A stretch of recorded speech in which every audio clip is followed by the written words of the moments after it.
Welcome back to Krenko's Corner. Today's EDH deck tech is on Zozu the Punisher. I know what you're thinking. Oh god, another Zozu deck. However, this one's different. It's more of a budget-friendly version, and it has a little bit of chaos elements thrown in as well, so it's a little bit different than most people play. So, let's get right into the deck. Nyx Lotus, so we can have that Devotion red mana. Grafdigger's Cage, so we can shut down graveyards. Lightning Greaves for Haste and Shroud. Whisper Silk Cloak for Unblockable and Shroud. And then you don't see a Soul Ring, which is fine, because we really don't need that colorless mana. We want the red. But we do have this.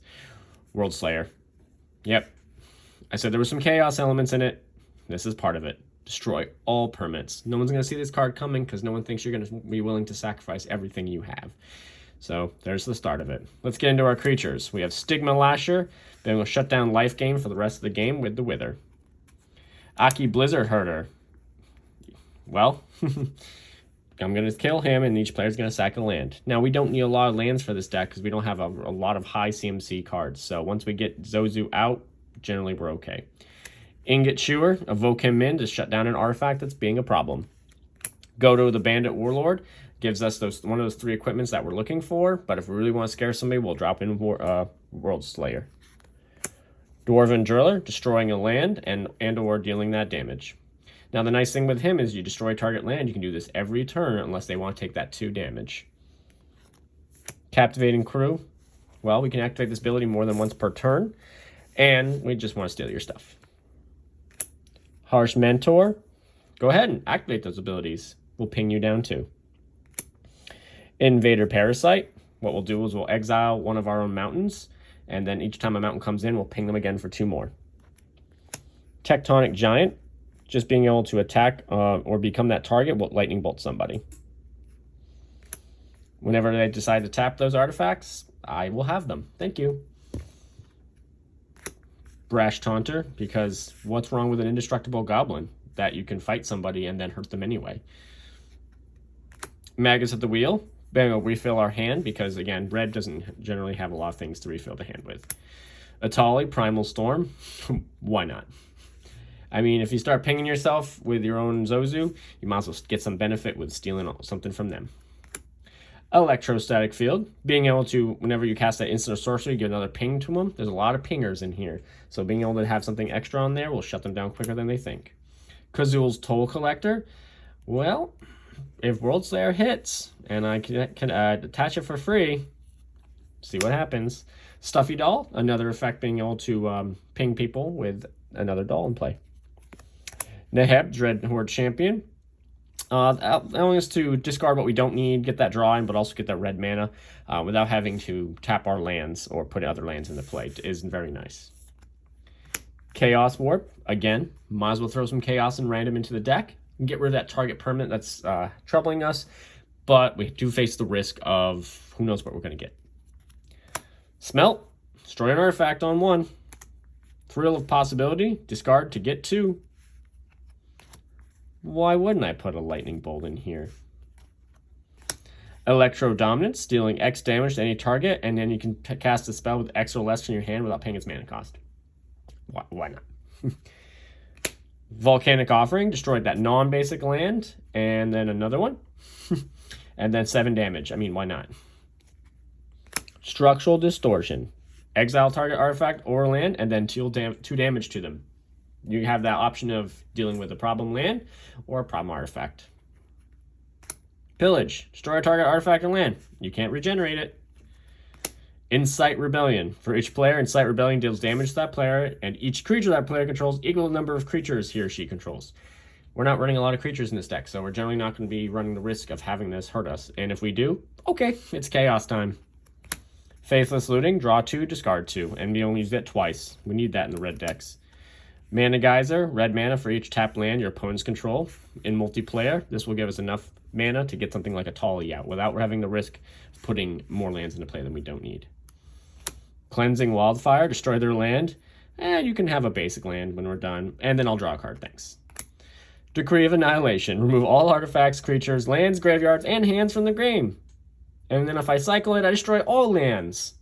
That hefty mana cost, we need that to come out for free. Melt Terrain. Destroy target lane and ping him for 2. Destructive Fourth. Each player sacrifices 5 lands and then 5 damage to each creature. Time for Chaos. Blasphemous Act. We could use this on one of their problem creatures, but we're either going to use this on the Stuffy Doll or the Brash Taunter to shoot back the 13. Fissure Vent. Choose one or both. Why not both? Sounds good to me. Violent Impact. Gives us that cycling, but also an artifact or a land. Geomancer's Gambit. And same thing as the other card. Destroy land, get them a basic, but we draw the card. We want to keep our hands full. Uh-oh, did I say Chaos? I meant Scrambleverse. Yeah, we're playing Scrambleverse. Because with there being more instants and sorceries in this deck, we're not going to be running a ton of permanents, and hopefully they won't get Zozu. But if they do, it's okay, because we're going to get something good in return. Lay Waste. Destroy land. Cycle it. Starve Extinction. 20 damage to each creature and 20 damage to each Planeswalker. Perfect. Stuffy Doll and Brash Taunter will ping back that 20. Awesome. Implode. Destroy land. Draw a card. Thieves Auction. Did I say there was chaos in this deck? Whoops. Yep. I know. Keep playing. Basically a Scrambleverse again. Molten Rain. Oh. Destroy land and 2 damage. It's adding up. Heat Shimmer. I'm going to steal one of your creatures, basically. Stranglehold. Oh, you're not getting extra turns. And you can't search your library. Thanks. Oh, you can untap more than one creature during their untap phase? Are you playing tokens? Whoops, I guess you're going to be smoked out. Stolen Strategy. Uh-oh. Yeah, I guess we'll just go with what's going to happen next. Ooh, Destructive Urge. I think we'll have you get rid of a land. Ooh, Curse of Bloodletting. Double damage with all those pingers? I think you're going to be out quicker than you think. Tectonic Reformation. Each land your hand has cycling? I think I'll get some draw when I need it. Furnace of Wrath. If a source would deal damage to a creature or player, it deals double to that damage or creature player instead? And Zozu will deal 4 then instead? Excellent. Fiery Emancipation. Uh-oh. That means if a source would deal damage to a permanent player, triples that damage, but this says it doubles that damage. Does that mean 6 times the damage? Ooh, better not get your triggers on now. Roiling Vortex. Beginning of each player's upkeep, it deals 1 damage to them. Whenever a player casts a spell, if no mana was spent to cast that spell, it deals 5 damage. And red, your opponents can't gain life this turn. This is generally going to be shutting down those 0-cost artifacts and 0-cost creatures, just in case. We don't want anybody with maybe Urza going off. Mana Barbs. Oh, well, you're going to get punished now for the lands you do have in play. So put them into play, you get punished. Use them, you get punished. You must be punished. Enchanter's Bane. Shard enchantment deals damage equal to CMC control unless they sacrifice it, so we need to have some enchantment hate by using Enchanter's Bane. Conquer. Gain control of target land. Oh, you have a Strip Mine? I'll take it. Oh, you have a Maze of Ith? I'll have that. How about a Thespian Stage? I'll take that. Leyline of Punishment. If it's an opening hand, players can't gain life and damage can't be prevented. Perfect. Bitter Feud. I'll choose 2 players. How about you do double damage to each other instead, and then you just don't worry about me. Thanks. Oh, you want to tap your non-basic lands for mana? You get 1 for that, too. So Mana Barbs plus Burning Earth. Planeswalker time. Chandra, Awakened Inferno. Oh, you can't counter this? And I can ping you for damage? All right. Exile those permanents on her ultimate. How about Chandra, Torch of Defiance? Get some red mana, 4 damage from the creature. Whenever you cast a spell, deals 5 damage to target creature or player. That seems fun. How about Chandra Pyromancer? Pyromaster. Oh, 1 damage and start pinging? But then with those other permanents, I'll deal more damage. Exile top card of my library. Copy it 3 times for ultimate ability. Ooh, I can see that being a problem. Maybe I'll destroy 3 lands in 1 turn. Let's get into our lands. We have Desert of the Fervent, which is one of the cycle lands, as well as Smoldering Crater, another cycle land. Tectonic Edge, because we can destroy your lands.